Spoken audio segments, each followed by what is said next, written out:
Welcome back to episode 3 of the Worst Home Podcast. We're always joined in here with Gage Dimmy, co-host this spring.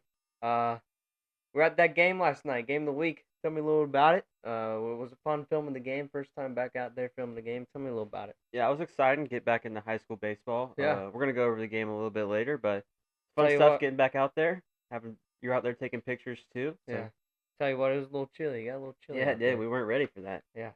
We got a few things coming up here. We're gonna put out a poll Thursday morning on Twitter, to end Friday night or Saturday morning, for game of the week. We got 4 teams: Clay at Oakleaf next week, Trinity at UC. We got Tucoy at Beachside, and Baker County at West Nassau. And a few things since the last show. The player of the game for the game of the week is now presented by Represent Baseball, and the player will now receive a free T-shirt from them. We finally got our first player of the game. We'll be joining him with him later. But just this episode, some things we'll go over. Engage. We'll go over some Monday, Tuesday games that happened this week. We'll talk about some games happening Wednesday to Friday. We'll also have a little topic of why pitching is ahead of hitting during the start of the season, during preseason, and good time to intentional walk players. We'll come up with some more things along the show. But after that, we'll go over game of the week and join in with Connor Balazic. Hmm. Yeah, from there, we'll see how the show goes. Yeah, it'll be fun. Shout out Represent Baseball. Yes, sir. Let's just talk about little Monday, Tuesday games. We got Bradford versus Middleburg. Middleburg scored 3 runs in the sixth. They won 11-9. Bulls versus St. John's on Monday night. Bulls won 6-2. Scored sixth in that fifth inning. Tuesday we got Tucoy versus Mandarin. Tucoy won that one 5-4 in the last inning. Sandalwood versus Episcopal. 3-2 Episcopal. West Nassau beat Columbia 4-3. It's a pretty good game right there. We got Bartram beat Beachside 7-3. Oakleaf beat Kinney 4-2, and then Gage will go over some guys that did good during those games. Yeah, just a few people I wanted to highlight from those games. Chandler just mentioned in the Middleburg game, we had a DH Johnny Antonis. Sorry if I messed up your name, but he went 3 for 4, had a double, 3 RBIs, and 3 runs in that high-scoring game. So he came to swing the bat that day. Bulls and St. John's, James McCrane, he had a 3-run home run, so it kind of propelled Bulls over St. John's on Monday. Then we had Tucoy versus Manager in that close game, 5-4. Camden Milner, went 2 for 3 with a triple, an RBI, and 2 runs. A good performance from him. Episcopal and Sandalwood in this close game. Shout out Jude McDonald. He threw 4 innings, 2 hits, 1 walk, and 5 punchouts. Another close game, West Nassau versus Columbia. Shout out to David Treadwell. 7 innings, first complete game that we mentioned this year. 5 hits, only 1 earned, 7 punchouts. Good job, David. And then we have Bartram versus Beachside. Bartram won 7-3. And shout out Colby Dean. He went 3 for 4 at the plate, 3 RBIs. Oakleaf versus Kinney. 2 guys I wanted to highlight here. We have Abrian Paciro. Sorry if I messed up your name. 5 innings, 5 hits, 1 run, 2 walks, 8 punchouts. And then we had Elijah Brown, who played second base. He went 2 for 3 at the plate, an RBI, and a run. So those are just some names I wanted to mention of the games this week. We also have the Creekside versus Providence game. Yeah. Which we'll go over that later in more detail. Since we were at that game, we'll go a little bit more into stats on both sides, what we think of the games. Those are just some other games around the city that we wanted to highlight and some names. So Yeah. All right. When you were in high school, what is that one game you look forward to before you started the season? The schedule came out somewhere in the fall. Was that one rival game or that one team you always wanted to play? That was always a good game. I think in the beginning of my career, probably like freshman, sophomore year, it was probably either Bulls or Providence. We were always in the same district. Yeah. And I grew up playing against them like in middle school a lot, and even watching Trinity, it was always like close games. Those are teams they played a lot. Yeah.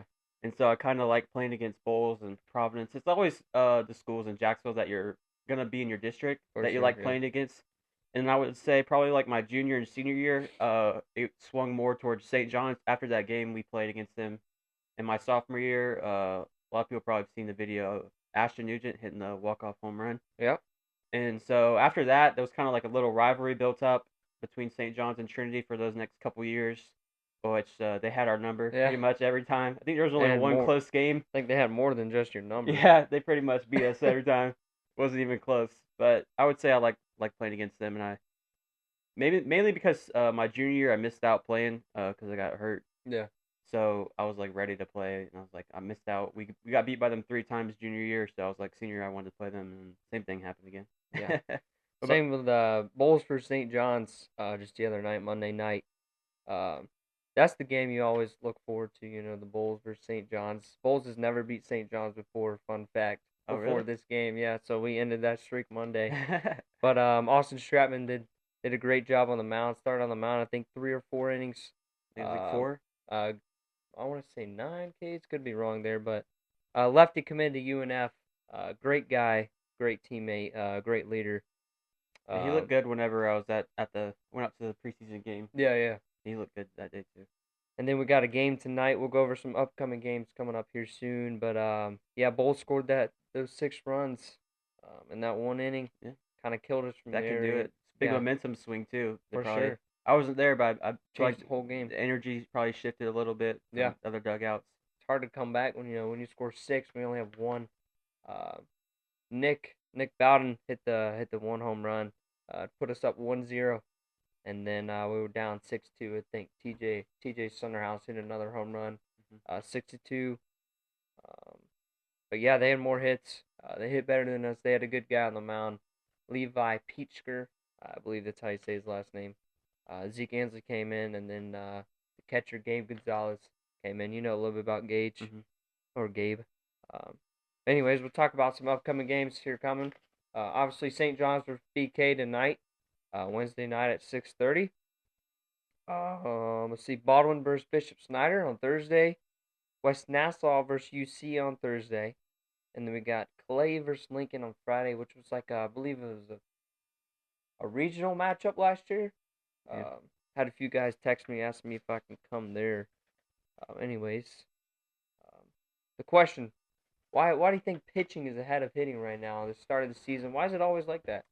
I think there might be a couple factors in there. So you have the transition from summer ball, right? Kind of have that break in fall where you're not playing a bunch of games. You might go to a showcase or two. There might be a couple of tournaments, and then maybe your inter squads you're doing with your school.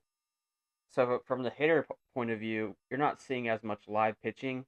It's kind of like your break from live pitching, Yeah, I guess. So you got to kind of get a little bit of a kind of lose your groove a little bit. But on the pitching side of things, you might, depending on the school, you might take a break. You might not really throw like off the mound a bunch, and so you like, some pitching coaches I know they go away from bullpens. They might have you throwing flat grounds or doing like pull downs or something. yeah, But I never really stopped pitching, so I feel like I always had the advantage. I always liked throwing bullpens. I didn't like taking breaks from it.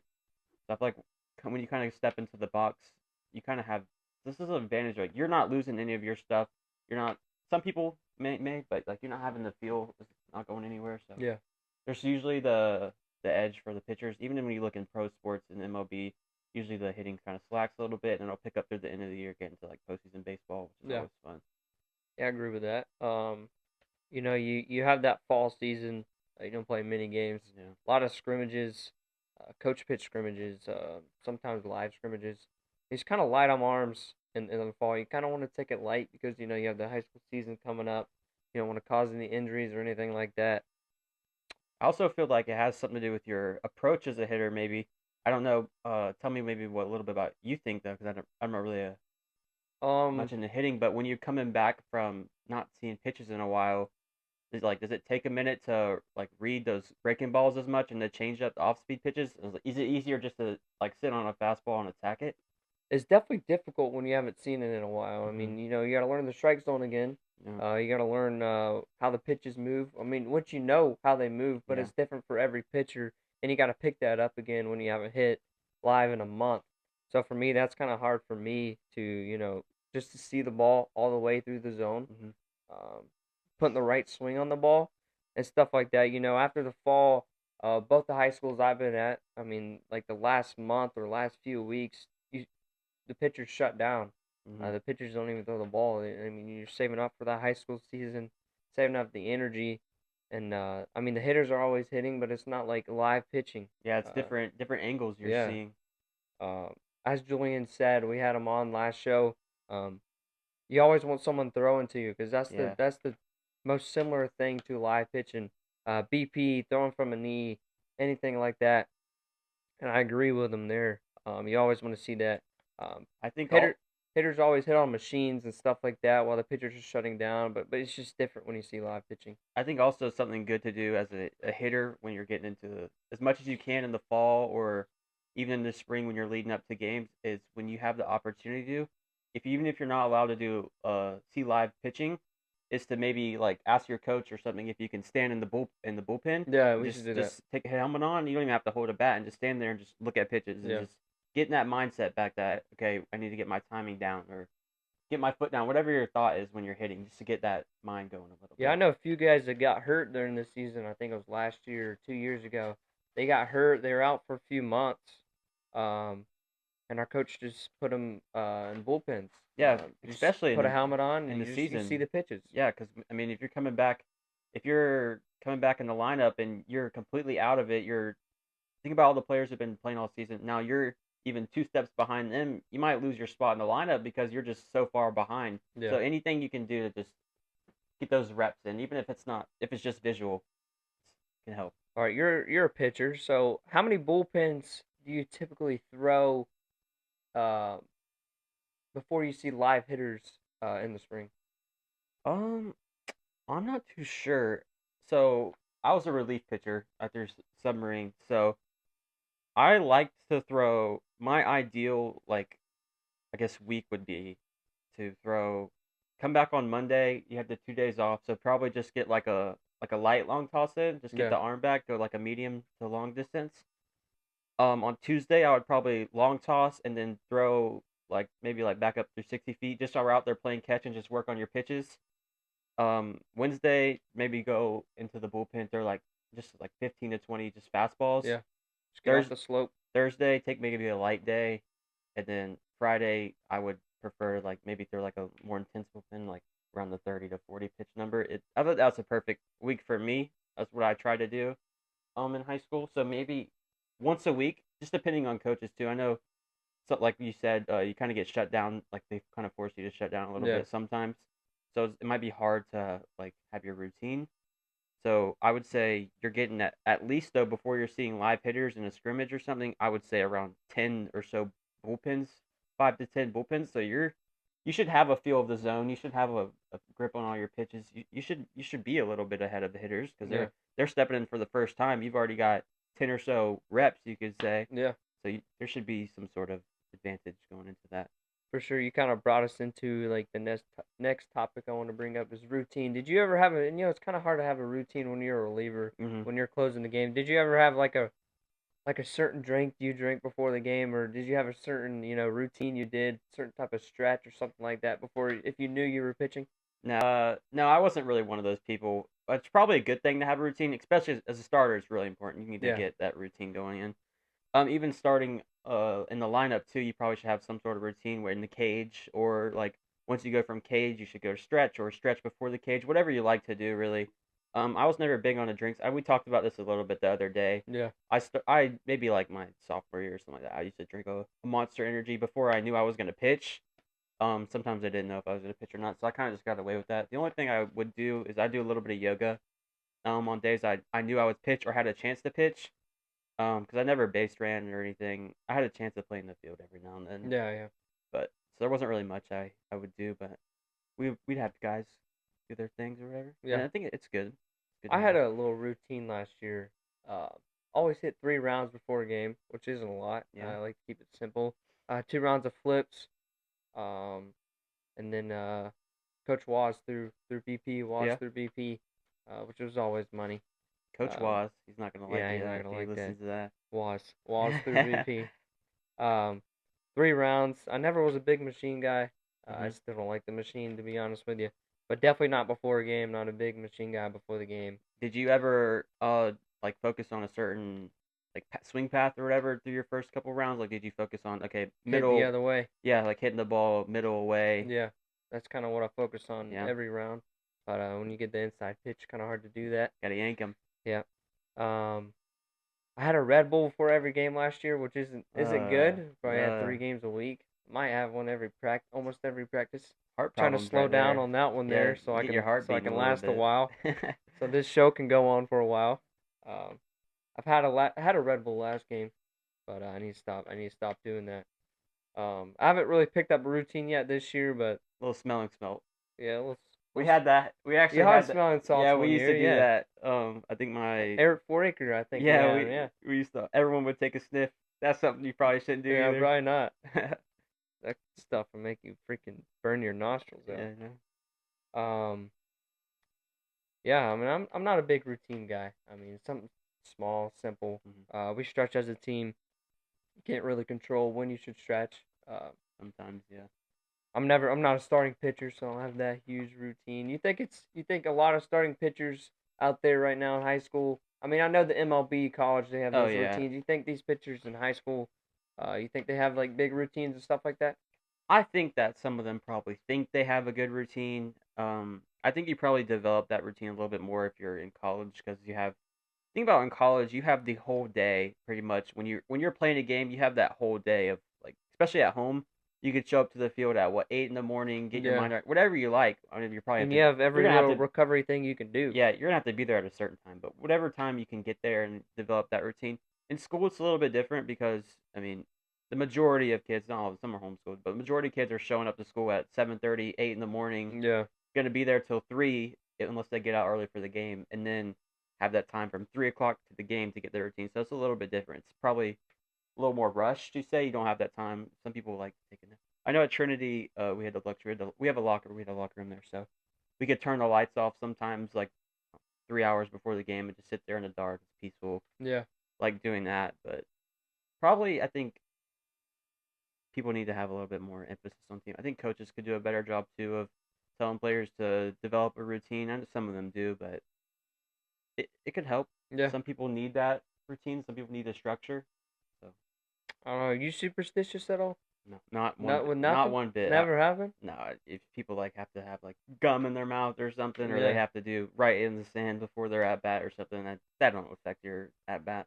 yeah, You can think about it. yeah. It's all just a mind game. That's true. So Yeah, if that's your routine and you think that it's gonna mess you up if you don't do it, keep doing it. I guess. yeah. But then people switch them up too. If they're having a bad games and stuff, they'll be like, "Oh, do this now instead." And then I'm like, "All right, bro." Oh, we got a short little topic here, then we'll go on a break. What are some good times, to intentionally walk a batter? If you were the coach, what spot in the game would you intentionally walk a batter? I think there's a couple factors that go into it. Obviously, if you're facing the guy and around town, there's runners at second and third. There's an open base, maybe one or two outs. You have the guy. It's a close game at the bat. There's not a bad opportunity to walk someone there.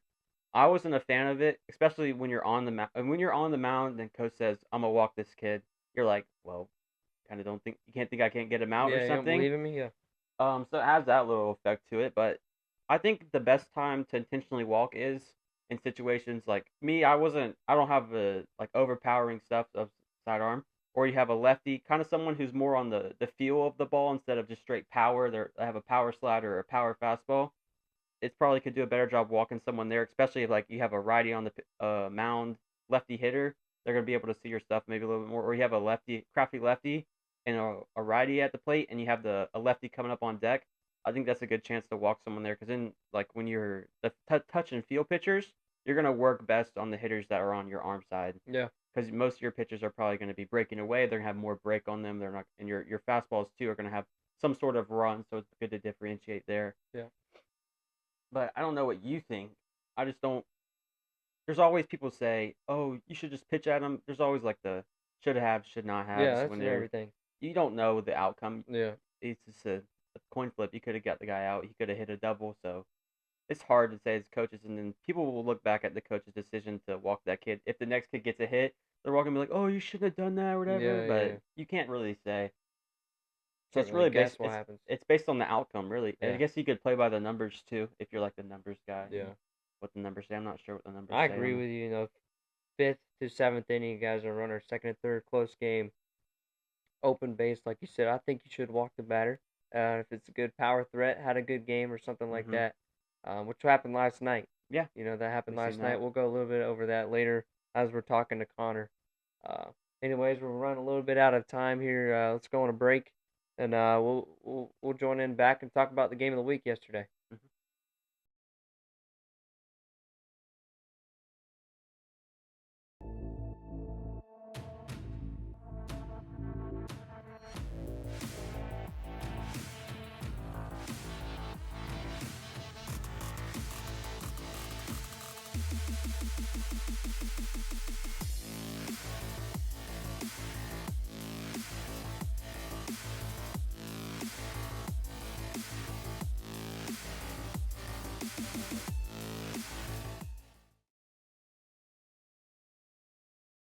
If you guys are wanting to play at the next level or even go to another school, North Florida showcases the design for high school, junior college, and transfer portal baseball players who want to showcase their skills in front of college coaches.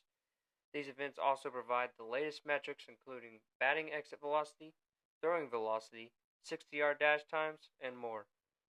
They're dedicated to helping players become prospective student athletes at the next level. Make sure you guys go check them out on Instagram and X. North Florida Showcases. Make sure you guys go check out Carry Apparel. Carry Apparel draws inspiration from positive quotes. On the website, it says, "In life, we go through challenges. Sometimes athletes go through additional life challenges. Carry Apparel strives to keep individuals in a positive mindset. Be ready is the basis of their business. Always be ready because you never know when you are called upon and it's your turn to show your abilities. Be ready in everything you do, whether that's at school, work, or as an athlete. Always be ready." Make sure you guys go check them out on Instagram and check out their website, carryapparel.com.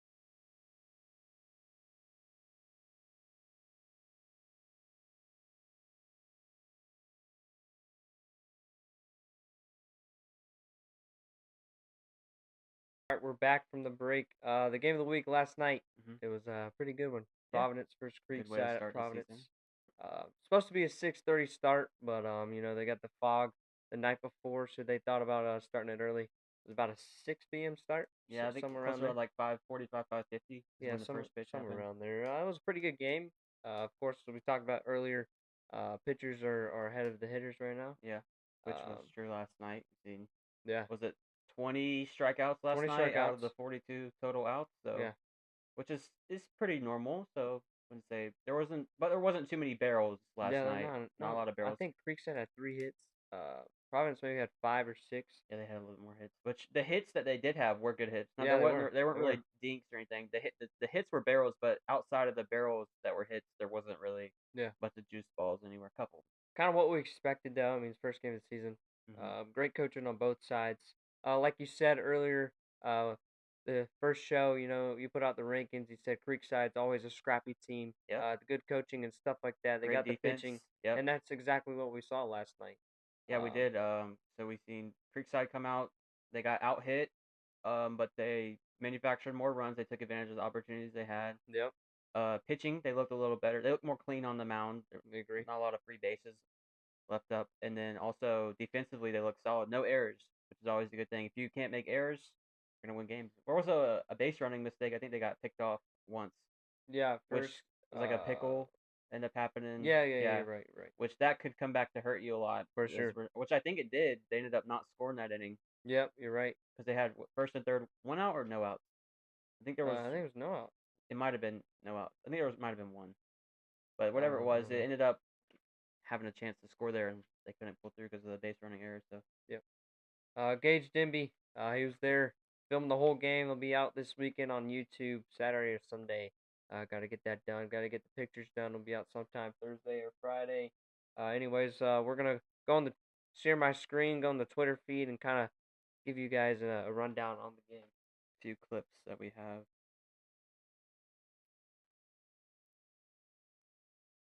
So it's you can see in most of these clips here, there was a bunch of big pitching outs, especially strikeouts to end innings that because there were a lot of runners left on base or opportunities to score, and then end up having the big strikeouts to end the jams. You had Nick Romeyu with a big strikeout right here in the second inning. Yeah. Connor Balazic, 2 RBI doubled.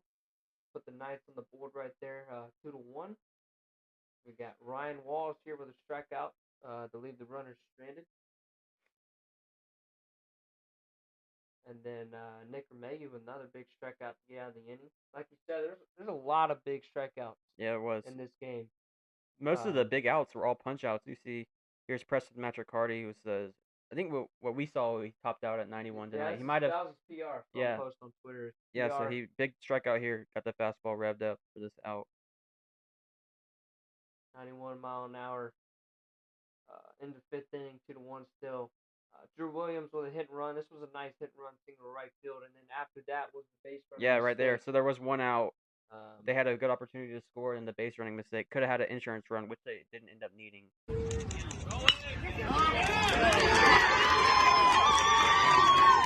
Good executed hit and run. Second baseman clears out. Ground ball to second base. No one's there. Move the runner to third. Preston Matricardi got out another jam. I believe it was the base loaded jam. Yeah, this is the Might have been another one. bottom of the fifth. I think he got the bases. The bases loaded was in the sixth, maybe. Was it? Oh, right there, seventh inning. Here it was. This was big. Yeah! They had runners in position. Yeah, it's a fly ball.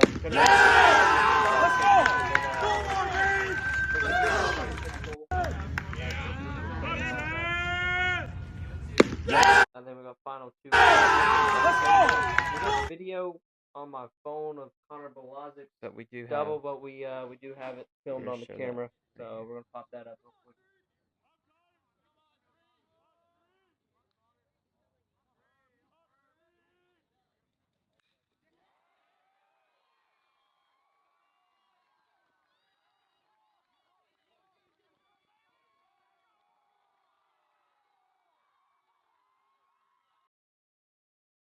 All right, so Connor, you can see, turned on that baseball.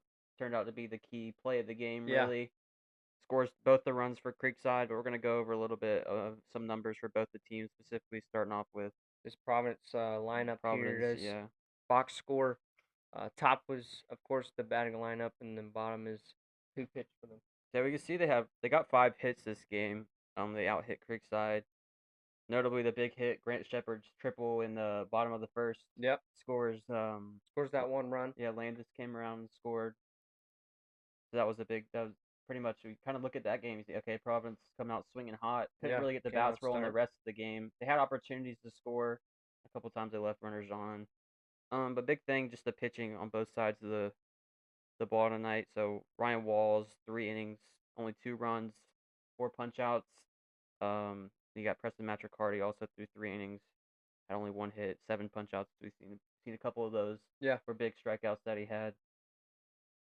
What are your thoughts a little bit on the hitting and pitching from Providence last night? First game of the season, I mean, every team's going to be a little slow start. Yeah. Even pitchers. I mean, pitchers still, I mean, different hitters. I mean, you kind of been facing your teammates in live pitching this start of the spring. I had 2 preseason games before this one. I think they're a good team. Yeah. They got a lot of potential. Great coaching over there at Providence. They got the guys for sure. I mean, you got a Iowa commit, you got a Ole Miss commit, FSU commit. Of course, they have the guys. It's a new team. A lot of guys transferred over there. About 4 or 5 guys transferred over there. Yeah. I think I was watching the game last night, and like the top 5 batters are new transfers over the Providence. The first 5 batters, and I thought that was funny just watching the game last night. But other than that, I think they played a pretty good game. I mean, kept the score 2-1. Yeah, even though they lost, there's still a bunch of good takeaways you can take away from Providence. Yeah. I mean, the pitching was great. Basically that one hit was the game. They made a couple errors defensively, but none of them ended up costing them. And then hitting, they were putting runners on every inning to have a chance to win the game. Just literally one swing away from having a tie ball game, or even taking the lead in a couple of those innings. Yeah. And you're talking about them winning the game. So really, Still a good team. Both of these teams are pretty evenly matched up, I would Yeah. say, looking at the game, at least last night. Look at the strikeouts. I mean, Preston Matricardi, 7 strikeouts. He was dealing last night. Tanner Acker, 2. Ryan Walls, 4. Was it 4? So total of 13 strikeouts. That's Mhm. great. I mean, that's winning stats if you look at it. And only 3 they only let up, I mean, they have 3 hits, the 5 walks. So Yeah. it's what, 8 runners that the pitchers let up in a game. It's That's not pretty bad. good right there. Just over 1 runner a game, which or an inning. Yeah. So that's pretty good numbers you have. And we'll talk a little bit later with our player of the game, Connor, about what he was seeing from both the pitchers he faced last night. I don't know if Yeah, I think he faced all of them. he faced all of them, so we'll see what his thoughts were on just switching it up and what those pitchers were bringing to the plate last night. Yeah, I think it's going to be pretty cool to see what Providence looking like in the middle of the year, towards Yep. the end of the year. And then I guess now we'll go head into the Creekside. So Creekside last night, you can see not a lot of hits from throughout their lineup. The big one, Connor Belozic's double, is a 2 RBI double. You have 2 other Drew Williams with a that was the hit and run single we just watched. pinch hit. Uh, Yeah, he came in. That was his only at bat. oh yeah. Yeah. And then we have the shortstop coming on with a hit too. I think he had, was it up the middle single line I drive up the believe it middle? was. Yeah, Yeah. good hit ball. Had 3 hits, but it only takes that one hit to Yep, score the runs. like we see, it's that big double. Two. Uh, Same with the pitching, Nick Romayu. Yeah, very Um, good. 3 innings pitched, three hits, 1 run, 1 earned, which was the Grant Shepard triple that caused that 1 walk, 5 strikeouts. I mean, he had great command. Yeah, he was. He looked Um, good last night. Pitching was great. Gavin Dupre, 4 innings pitched, 2 hits, 0 runs, 0 earned runs, 0 walks, 2 strikeouts. Which, if you look at those stats, 4 innings, 2 strikeouts, um, 2 hits. He's pitching for contact. Yeah, he was. He's counting in on his defense, throwing strikes. He was doing a Um, good job of it too. Not many barrels yeah, we've seen off of him last night. you got Rob Garcia, the umpire behind the dish. I think one of the best here in Jacksonville. He's got a tight zone, Hmm. pretty college zone. Yeah, he's not And going to give it too well for the pitcher. So when you're going in there and you're command of the zone, not giving a bunch of walks, it yeah, shows when he's behind the plate. It shows you got good command of the zone. for sure. I mean, you could tell just watching the game. I got there about the third inning. You guys were there before the Hmm. game. It kind of just told me that Creekside had a lot of energy even before the game, and I even saw that during the game. So it's kind of Providence wanted to be there. They wanted to play. It's kind of weird conditions starting like the third or fourth inning. You know, you had that fog. Yeah. I've never really seen that watching baseball. Yeah, there was a good amount of fog, and I think Yeah, maybe even that might have affected one of the errors that yeah. Providence had. It was the fly ball right over a Right over shortstop. almost third base, which is the Shortstop, shortstop's yeah, ball. right there, Yeah. and he might have lost it a little. It was a high hit, one of those high fly balls, and the fog was pretty low last night. It was maybe in play a little Yeah. bit, and that's why they moved the game up. So There's also that one play, Providence hit a. I've never seen this before. It's like a pop up to the catcher. oh Catcher was in fair yeah, territory. Connor was in fair territory. Dropped the ball, and it was still fair. yeah, he did. He was like, I guess the ball probably came back a little bit in play. Yeah, The ball moves on those high fly balls, came back and in play a then little the bit. runner never ran. He went back to the dugout or like backed up a little bit, so they got the out at first. Um, yeah, I've never seen that before. That's funny to Yes, see. the fog impacting a little bit. It might have been also there's a couple of balls coming off the bat looked pretty juicy. Maybe the fog is maybe I don't know how that works, but is the air a little heavier with the fog or Yeah, I something don't know. because of the moisture in the air? Maybe it's a little heavier. The ball's not carrying as well. Above my head, I don't know. Yeah, I don't know either. We'll see. We'll talk a little bit about the player of the game, but anyways, you got head coach Tommy Boss at Providence, Chris King over at Creekside. Great both teams. Hmm. Great game of the week first week. There's a great poll we put out. Yeah. Make sure you guys go vote on Thursday. Let's talk about Connor Balazic, Yep. player of the game. Week 1 player of the game. Represented. It's presented by Represent Baseball. Go check them out on Instagram. Go check out their website. Uh, Great guy, Jake's the owner of Represent Baseball. Good guys, helped me out a lot. Anyways, Connor Balazic, catcher at Creekside, 1 for 3, as we said, 2 RBIs, and at the bottom I put Connor Balazic. Catcher Connor Balazic goes 1 for 3 at the plate. driving in 2 RBIs with a double to lead Creekside to 2-1 victory over Providence. 1 for 3 with a walk. I should have put a walk on there, and it was the intentional walk, Yeah, we did. which we'll ask Connor about that. What his thoughts are. First game of the season getting intentionally walked. That would kind of piss me off if I got intentionally walked, but I don't know.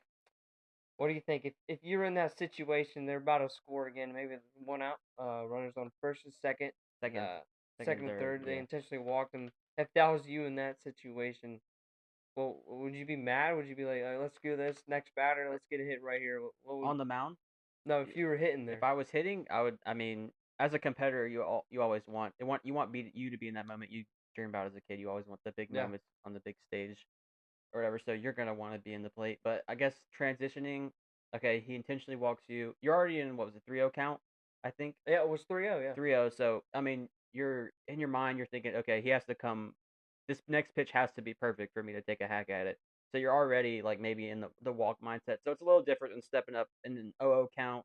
yeah, You're locked in. You're ready for this first pitch, and then you end up getting walked. It's a little different. So I think maybe he was maybe expecting the walk a little bit. yeah, You're obviously the hitter. You're not gonna be like looking for the walk, for sure, yeah, but maybe he kind of it was already in his mind a little bit that he's gonna get walked. So that situation maybe not as different. I know as a pitcher though, 302 also to the was he three hole? That's three hole. 4 hole, yeah. Let's pull it up again.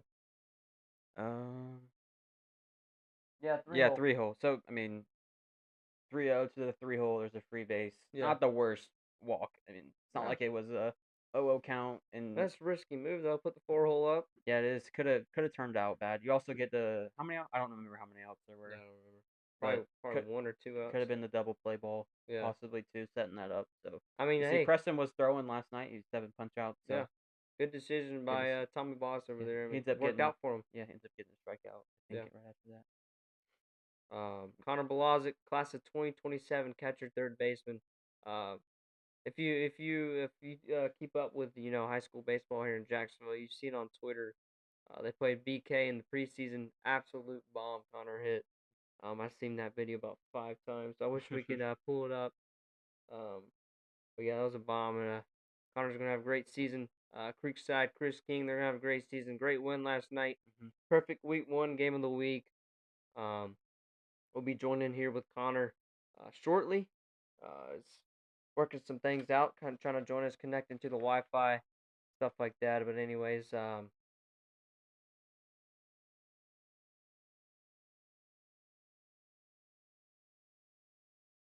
make sure you guys go check out Carry Apparel. Carry Apparel draws inspiration from positive quotes. On the website, it says, "In life, we go through challenges. Sometimes athletes go through additional life challenges. Carry Apparel strives to keep individuals in a positive mindset. Be ready is the basis of their business. Always be ready because you never know when you are called upon and it's your turn to show your abilities. Be ready in everything you do, whether that's at school, work, or as an athlete. Always be ready." Make sure you guys go check them out on Instagram and check out their website, carryapparel.com.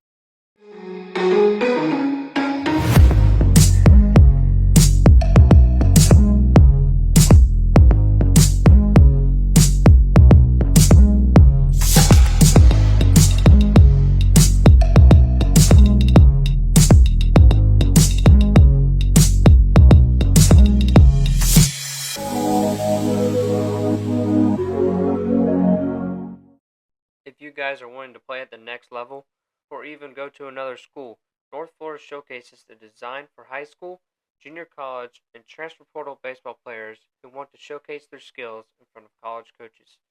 These events also provide the latest metrics including batting exit velocity, throwing velocity, 60-yard dash times, and more. They're dedicated to helping players become prospective student athletes at the next level. Make sure you guys go check them out on Instagram and X. North Florida Showcases. All right, we're back here. Player of the game, Connor Balazic, Creekside win over 2-1 over Providence. Connor, how you doing today, man? Good guys, how you doing? Pretty Doing good. good, doing good. Tell me a little bit about last night. 2-1 over Providence. He had that nice double, 1 for 3 at the plate, two RBIs, scored those 2 runs. Tell me a little about last night. The energy you guys had in the Creekside dugout. Just tell me a little about last night. Yeah, man, it was a very competitive game. We started off hot, in dugouts. all up on the fence and energetic. And then later on in the game, kind of all died down, but it's all right. I mean, it was definitely a good game. Very competitive team we were playing. They got some guys, and we got some guys, so it was. We knew it was going to be a dogfight. For sure. Yeah, I want to pull up that double that you hit just because you were speaking about the energy of the game, and we were both there, so we kind of seen the energy that you guys had even before the game when you were out in the huddle. Just like comparing Creekside versus Providence energy, it felt like you guys brought a little bit more even before the game and during the whole game as well. You guys were a lot more louder than they were. So I'm gonna bring that double up, and then you can talk a little bit about your approach and then the celly that you had and just how that was. All right, sweet.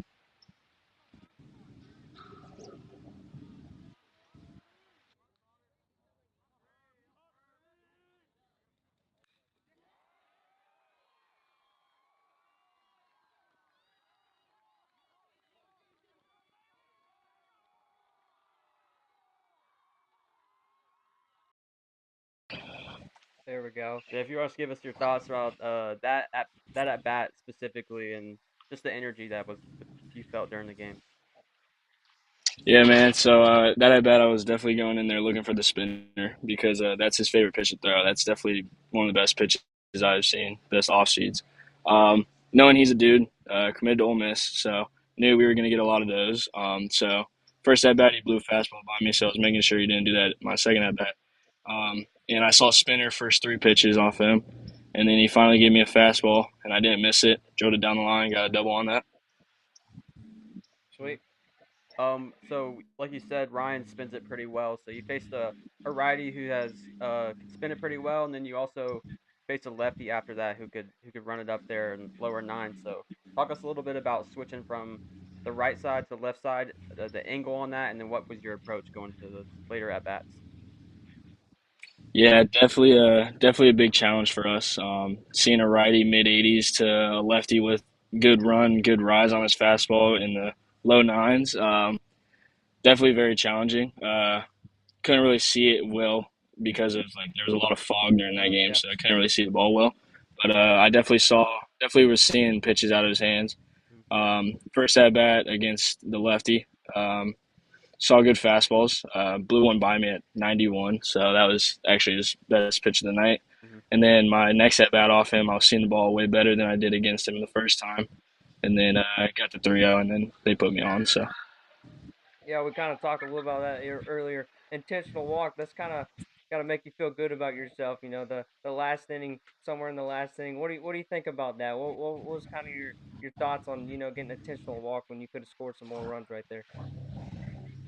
yeah, I was pretty angry about it. I was like, Mhm. dang, I could have been a little bit more RBIs, but hey, get on base, get on base. Unfortunately, we couldn't get the job done, score any more runs, but defense shut it down, so can't complain about anything about a dub. For sure, all of us that are playing baseball now is looking forward to this high school season. There's a lot of things to look forward to. The bus rides, hanging out with your buddies at practice, all the rival games and stuff like that. What are some things you look forward to in a high school season?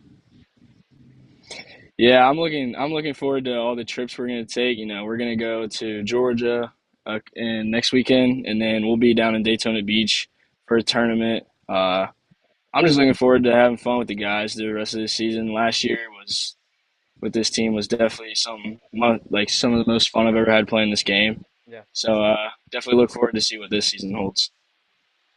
Speaking of that, how is it? How can you guys translate? So we see the energy you have in the game and stuff. How does that translate to practice? Are you guys locked in at practice? Do you like to have a little bit of fun and be serious, or is it just strictly baseball?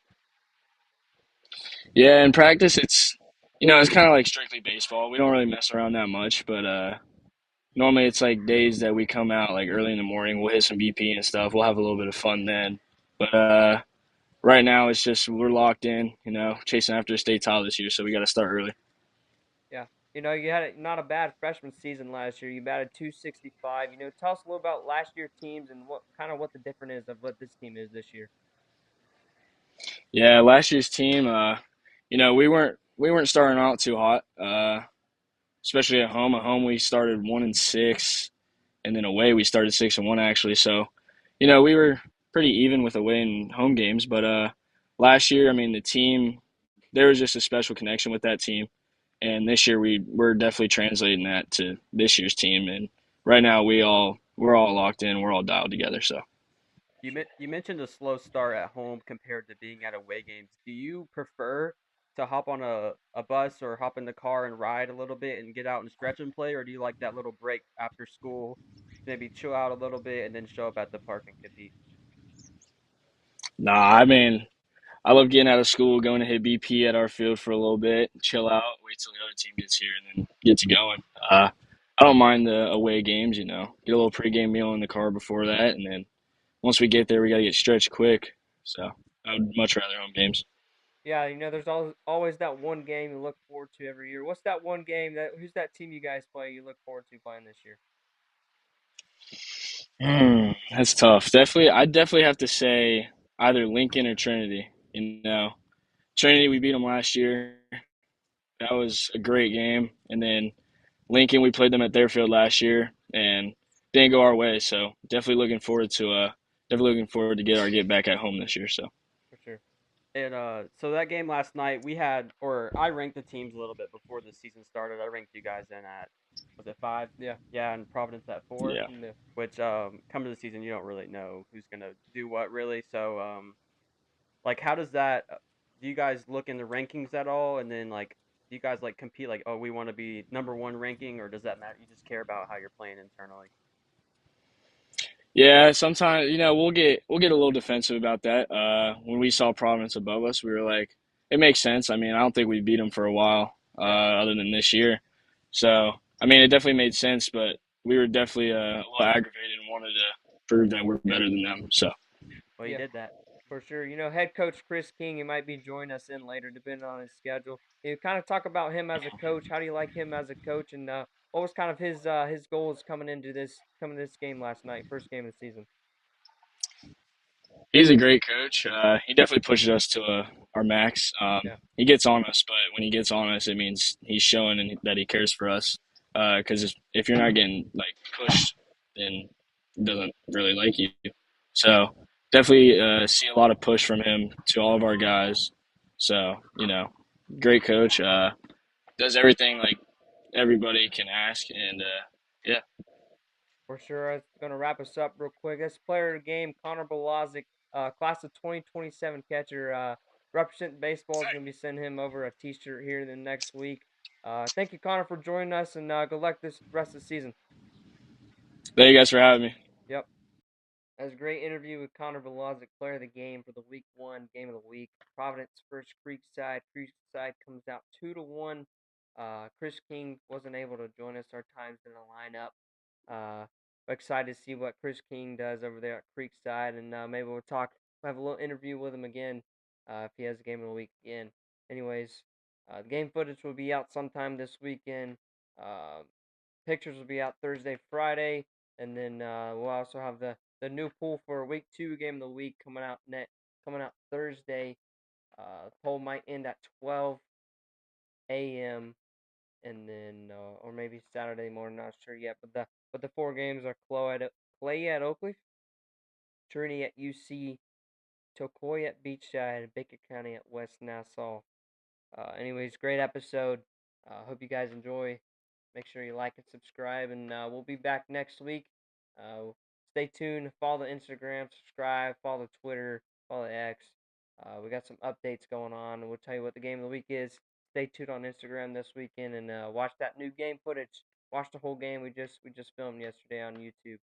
Thank you guys for watching, and we'll see you next video.